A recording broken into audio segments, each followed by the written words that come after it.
And as a result, it was alleged, and one of them confessed later that they rigged the 1960 election for a northerner to be there so that they can continue the indirect rule from the hometown. And so between 1960 and 1963, things were snowball. There were crises here and there, and especially in the Western country, in Western Nigeria. And what was the challenge? The challenge is that who is going to be the premier? What are the things? Between 1960 and 63, actually 1954 to around 1960, Chief Obafemi was in Sadu. A lot of empire were made, industry were created, roads were done, school were made compulsory and free, and so many other things really happened that make the man, even 30 years after that, is still being celebrated today. So the crack in the what we call the action group was that some people felt that Chief Akintola should not be the premier of Western region. And then by the time they even came, there's this crack there. Then the northern people took the advantage, which was then headed by the then premier, Tafawa Balewa. And so there's this alliance within Akintola and some faction of the Northern People Congress. There's also an alliance between Awolowo and some other people from the East, which is being led by Okpara. And so at the 1965 election, the snowball was that there were crises. There was alleged the election was rigged.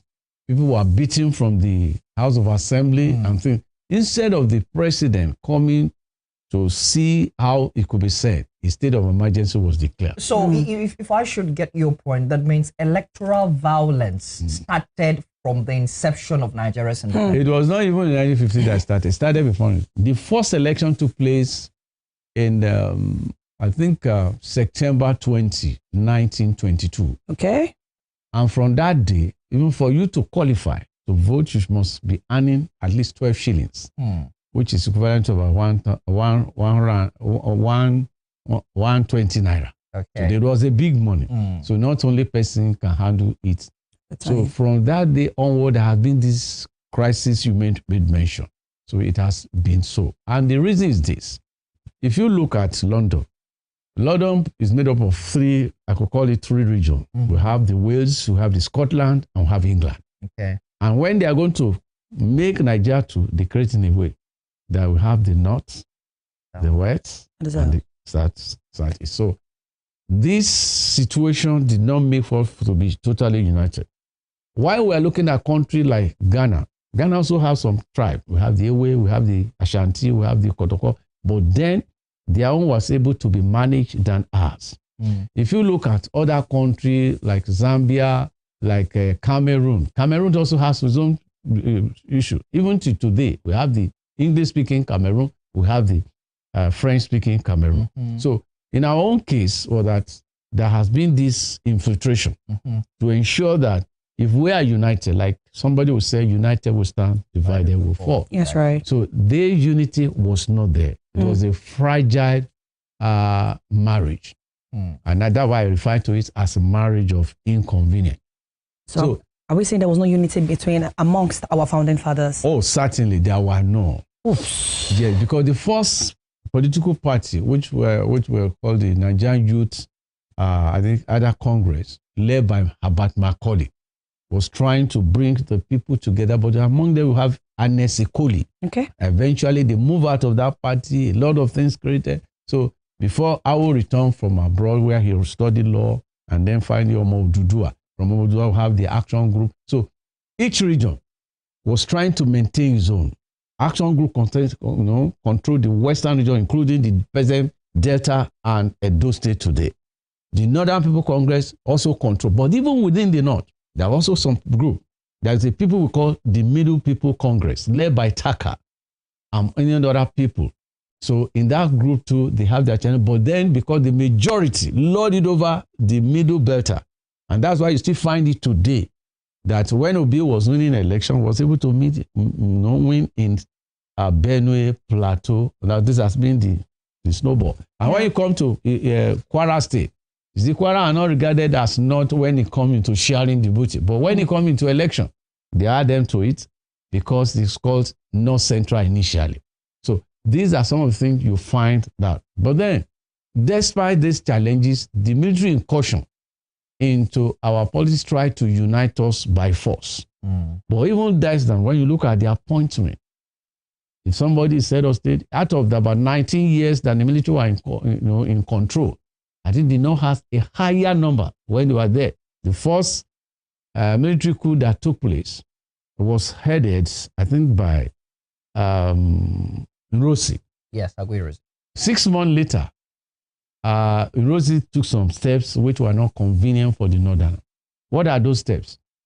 Out of the 20 military officers that were promoted, 18 were from the East. And then even when Tafawa Balewa was killed, it was alleged that most of the people that carried out were from the East. So there was a counter coup on July 29, 1966. So that coup was headed again, or the new head of state became General Yakubu Gowon. As at that, he wasn't a general, he was just a colonel, and returning from abroad and was made there. So the story I still want to give us in the summary that most of these people who succeeded from the beginning to the period of Buhari in 2015 were reluctant candidates. How do I arrive that? Most of them did not have plan. They did not have the interest, even the agitation or desire. It was the state that, look, go on, be there. You are the next person in rank after Nrosi. And then Ojukwu felt that, look, that was another challenge within the military. That, look, if we are talking of it, I senior go on by 6 months. But the fact that he was in London and he felt the North should be there.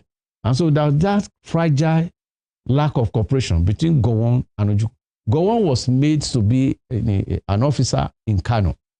And when they were creating the Northeast something, I think Ojukwu became a head along those areas. And so when the issue of the genocide of the counter coup of 1966 happened, we have a higher casualty from the East. If you look at the Ikeja cantonment, a higher number of the officers there were from East were massacred, were killed as a counter of what happened when Balewa was killed. So as a result, this thing spread, and before we know it, it snowballed to that fragility. And so Gowon was able to manage the story. And remember, between that 66 to 1970, there was a civil war. The civil war was that the East felt they were not well treated in Nigeria. Okay. And so the Biafran thing was pulled out, led by Lieutenant Colonel Odumegwu Ojukwu. They declared Biafra state in July 1967. And so to find the war of unity, we have the West and the North coming together to combat the East. And that war lasted till January 1970.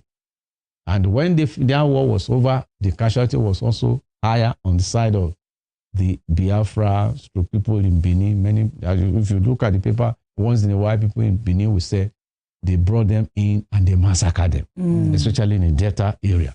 So if you look at the story I'm giving you, I'm just telling you that from the beginning to the end, there has not been a nation. There has been this suspicion, there's this fragility, there's this rancor and division. And so by the time the military were in Sadu, there were coup and counter coup. Gowon by 1975, when he was not maybe appealing, they used to have what we called the Kaduna Mafia. Okay. These people can be in the military, they can be in civilian, they always determine what happened to the country. And so Gowon was edged out when he was attending OAU conference in 1975. And then Murtala Muhammad came in. And his government lasted till February 1976. But for the short period Murtala Muhammad was there, he was focused. He took some policy to see if Nigeria can come together. But then it was alleged that the Western countries were not comfortable. And there was a man called Colonel Bukar Suka Dimka who met with Gowon in London. And they hashed the coup that eventually ended Murtala Muhammad. And so eventually when Muhammad was killed in the street of London, and the street of Lagos, a new government has to come. Was Olusegun Obasanjo was next in rank to him, was persuaded, no plan, no knowledge of what it's going to be. And eventually there was the trio. We have the Gowon, we have Yaradua, and we have this man now from Taraba. I've forgotten his name now, but he's still very much around. Danjuma. So those are the three triumvirate. And they were able to manage Nigeria until they hand over in 1979. The 1979 too, we have reluctant candidate. I'm building up so that you can know why we have been like this. Who was the reluctant candidate? Okay. Sheikh Shagari said he wanted to be a senator. But the Northern Caliphate also persuaded him, just that they persuaded Balewa. Sadana should have been the head of state. He said, no, I'm not leaving Kaduna. You, Balewa, go to Lagos and be the prime minister. And this time around, when the new head of state was coming, like Gowon was not ready, Obasanjo too did not have plan. He was persuaded to be in that place. And by the time he goes, Sheikh Shagari, I said, was to come, but he became head of state. No plan, no program. And within the 79 to 83, things were not working properly. The economy was in ruin. The war was congested. And before you know it, Muritala took over. It was Buhari's first coming. Yes. The 1980s. Yes. And so when Buhari got there, he too, within a short period, he was also ousted because the claim wasn't listened. He wasn't taking the decision of the Supreme Council. And so another person has to take over. So this has been Brian Babangida. And Babangida to some degree was a handsome gentleman. He was also very politically conscious.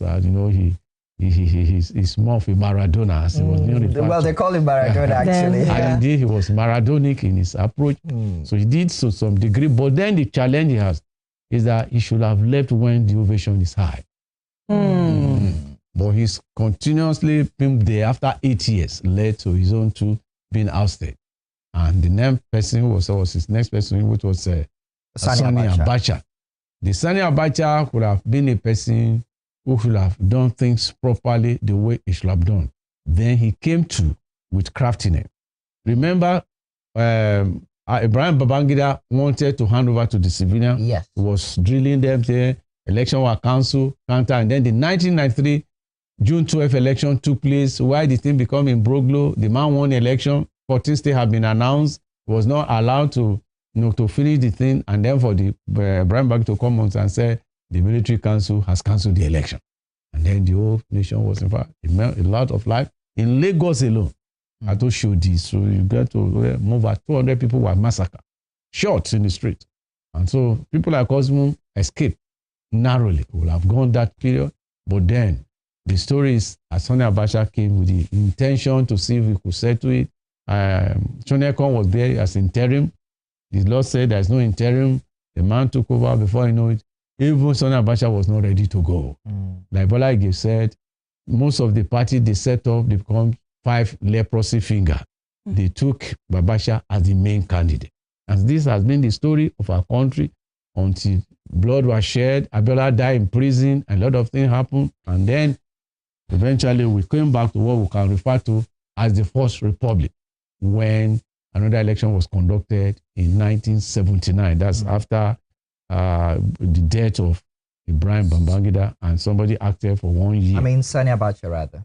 Sani Abacha died, and then the election was conducted in 1970. Then, in 1979, the reluctant candidate too. Oh, gosh. Yes, we have to emphasize, because people who know history are listening to. Exactly. Who was the person? Remember, Abacha was to kill Obasanjo for attempted coup against him and some other people. So why he was in detention, the northern people will call the Kaduna Mafia and say, Oga, now come out of prison. You are the next person. Because they wanted to compensate the South, who lost their son, which is MK Abiola. And so if you can put a Yoruba man, and two, in fact, the room was so given that both Obasanjo and Olufalaye were the main contestants in that election. And eventually, the power goes to Obasanjo.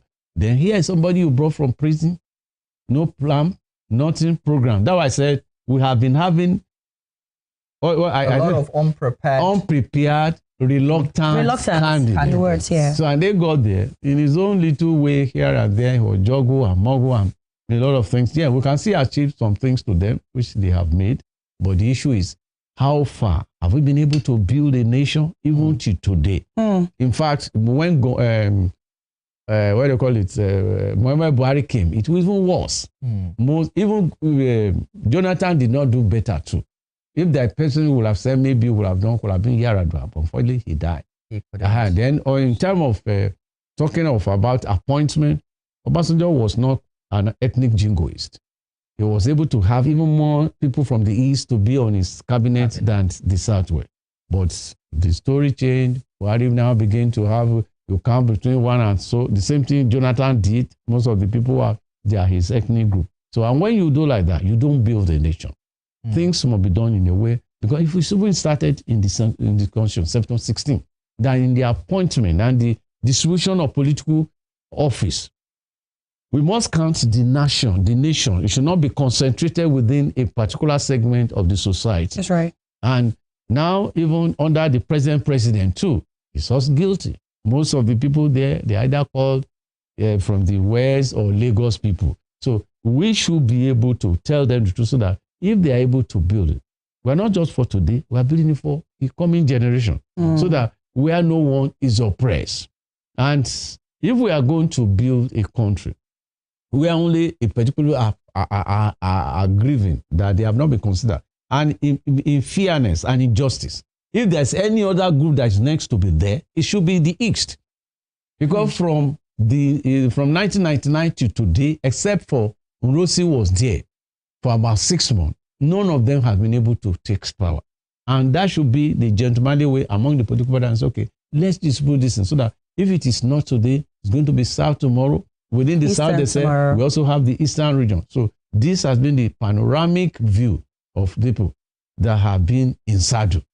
So it is not that we are agitating, it must be Yoruba or it must be Igbo, but merit. Even in London, we are talking about. You can't continue to be the only one from England. The Wales must be considered. Okay, the Scotland must also be there. The thing must go around. Okay. So that things. So and I think those who are listening to us will be able to agree that if we are going to build a nation, a certain segment of society, and that's why you find people came up from the east and said, we want to go back, because like Kano came. We didn't remember the history of Biafra. It cost them life. I remember when I was serving one doctor from the east said, my brother, it's not easy. We ate lizard to survive. And so these are some of those people. The young one coming, want to be Biafra. It's not easy to be a Biafra. If Ojuku, a trained soldier, could not do it. Yeah. Who are you? Coming from nowhere until go to. But then we should be able to come to table and say, let's build a nation. And the nation is not built in a day. But then somebody must give in something so that other people will not feel grieved and say, I don't have business in being part of this, a nation called Nigeria. Looking at the historical perspective, did we have unreluctant heroes, who you think like Nigerians did not celebrate enough? Well, Ojukwu said when Chief Obafemi Awolowo died, he said the Nigeria never had. The British Prime Minister who was on the throne said, here was a great hero. If he had been in Britain, he would be a prime minister. If you take Awolowo, not because I'm a Yoruba person, okay, in terms of mental capability, in terms of his planning, in terms of the way he sees things, I think he was a man Nigerian that was not celebrated enough. It was not celebrated enough. Because I've been privileged to go and give lecture on Awoism. I have over 20 of his books. So I should be able to know his program. If you look at Ikeja, you will see the industrial sector there. Acme roads from Ikeja, Obafemi Road, you see that area sector. Yes. If you go to Ibadan, you will see Dugbe, the area, the industrial sector there. This has been, if there's any person next to him, is the former governor of Eastern Region, Okpara. Here was the man who also planned, made a lot of industry without having a building of his own. If there's another person that should be celebrated, it should be the father of the Talakawa in Kano, which the head of the PRP, Aminu Kano. Okay. That was a man who did a lot, and by the time he has his own building, he has £3 in his account and a radio. But if you look at the present crop of leaders, they do not share the same philosophy. What they share is that, what is the need for me? They are more materialistic than being nationalistic. They are more concerned about their immediate family than concerned about the children of nobody to become somebody. If you look at the people I've mentioned now, they have paid a price to ensure that, look, what should I give? Free compulsory primary education, scholarship, bursary award for those who are in need, either to travel abroad or do kind of thing. But if you look around today, look at the government policy, look at from governor to the president, what's their problem, what's their program, what can they do so that those people who are still languishing.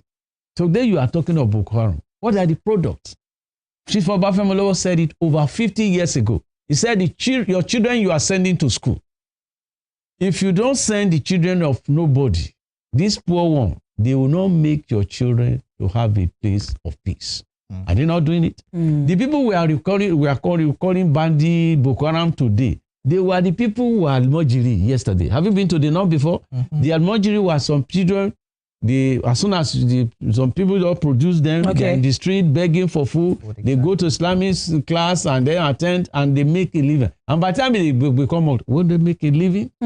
So these are some of the challenges that they have challenged even the northern rich. Why don't you do something for these people? Even when Jonathan came, he started with a school for the Almajiri. Nobody goes to that place. So these are the failure of institution. These are the failure of leadership. They owe it a duty to ensure. For example, a friend of mine was a single parent. He went to Britain. The story I'm talking is over 20 years ago. And then the day came, they knocked at her door. I said, you are the one from Nigeria. You came with a girl. The girl is supposed to be in school by now. I said, yeah. Which borough did you, borough mean local government? Did you know, they said, so and so. Do you know what they did? They gave her 80,000 as allowance on a, what do you call it? On maybe on annually, so that girl can become, the girl is now a graduate. I'm asking you a question. Mention just one state where they will knock at your door. Mention one local government where they will knock at your door and say, are you not Mrs. X and Y? You have a daughter. We will register him in a particular maternity when he was born. He's of age. He's supposed to be in school. Where is he? But nobody cares. You see them selling oranges, 6 years old, selling pepper at the road. And I was in Sokoto. I was representing a news magazine, The News. I was to cover the dead Emma of Sokoto that died in a plane crash. And then to interview Margaret Takada, who was then, governor. So I spent then this. In one of the days when I was going to University of Sokoto, now with Madam Fodio, I saw some of these people before I know it, vehicle killed them on the road. And I asked the doctor. I said, doctor, why are these children roaming the streets? Why is it not like this? He said it was part of the Islamic something so that they can give them Islamic something. The Amala will now send them to the street to beg for food. If you have such a part, the story you are now talking, they are now in Kwara. Everybody is afraid of security. It is our own brainchild. We are responsible for their irresponsibility. Barrister, indeed, it's really a lot of things to talk about. I was tempted to ask this question, but our time is actually gone. We have the northern and southern protectorates under the British colony at that time, and there was the amalgamation in 1914. That's January 1st. I was tempted to ask the question that if that amalgamation had not been done, maybe we would have had a better nation. Maybe we would have had the Southerners being on their own doing better, the Northerners doing on their own doing better. But this conversation is actually a lot, and we really want to appreciate you for being a part of the show. Definitely. Thank you. All right, our dear esteemed listeners, it's still Spring Delight on Western Spring Television. And as you have seen, today is more like a history class and a history discourse. Yeah. And I think we'll still have to have this conversation furthermore on the show. We'll quickly go on the short break. When we return, it's still Spring Delight on Western Spring Television. Stay with us. Jesus.